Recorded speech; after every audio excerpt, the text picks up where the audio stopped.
Калмыцкая спортсменка заняла первое место на международном турнире по карате. В столице Казахстана завершился международный турнир ВКФ «Казахстан Open». В масштабном соревновании приняли участие более 650 спортсменов из Казахстана, России, Кыргызстана, Франции и Беларуси.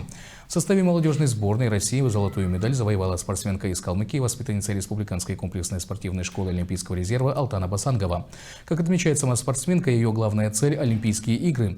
Перед турниром медалистка прошла двухнедельные тренировочные сборы. Воспитанница Республиканской комплексной спортивной школы Олимпийского резерва занимается карате 6 лет и в свои 16 уже кандидат в мастера спорта.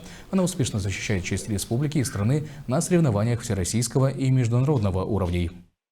Приехала с международных соревнований в Казахстане, с город Астана. Заняла там первое место. Соревнования прошли на хорошем уровне, отличная конкуренция, и я довольна результатом. С соревнованиями я прошла 3 этапа подготовки летом. В принципе, не чувствовала такого груза,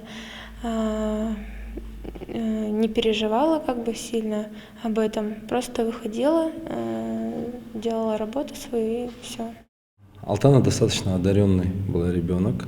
У нее были такие свои способности, которые сразу проявлялись на тренировках.